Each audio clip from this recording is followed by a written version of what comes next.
baada ya Anmol kufikishwa mahakamani kwa kesi ya kuigilizia katika ule mtihani ambao ulikuwa ni wa kuchujwa kwa ajili ya kwenda kusoma ile kozi ya udaktari, basi waandishi wa habari walikuja wakamhoji maswali mengi sana Anmol kwamba ni kweli yeye anahusika au vipi, lakini Anmol alikanusha kitendo kile na kusema yeye hakuhusika na chochote. Na ni kweli tunafahamu kwamba Anmol yeye hakuhusika na chochote, lakini hizo zilikuwa ni figisu za Tatawala kuhakikisha anamkwamisha katika kile ambacho Anmol alikuwa ana ndoto nacho.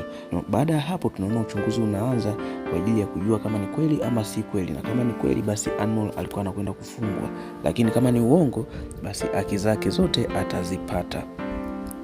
Sasa baada ya hapa tunaona Tatawala alikuwa amemruhusu mtoto wake Nilam kuolewa na Chirag, lakini alikuja na neno jingine, akasema hataki mtoto wake aolewe na Chirag kwa sababu Chirag kwanza ni mtoto ambaye anatoka katika familia ya kimaskini, lakini haitoshi Chirag alikuwa hana kazi yoyote, alikuwa ni mtu ambaye anasubiria ajira.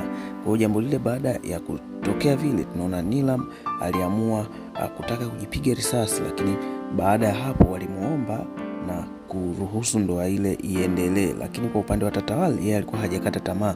Alimtafuta mama yake mdogo na Anmol na kumpa pesa, na alisema apewe pesa hizo Chirag ili aahirishe kumuoa Nilam, na kweli Chirag alifanya hivyo. Na jambo hilo ambalo alikuja kulifanya Chirag ilikuwa ni tofauti, kwa sababu Chirag alisubiria siku ya ndoa imefika, akafika vizuri katika ndoa ile, lakini cha ajabu ni kwamba hapo hapo akasema yeye hataki ndoa ile ifungwe. Kwa hiyo ameamua kuahirisha.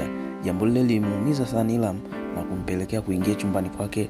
Alichukua mashuka akafunga na kuamua kujinyonga. Jambo lile limuumiza sana Rishi kwa sababu alikuwa anampenda sana dada yake. Jambo hilo limuumiza mpaka kupelekea Anmol alipokuja kuanza kumuomba Rishi, maana Rishi alikuwa anaongea maneno mengi.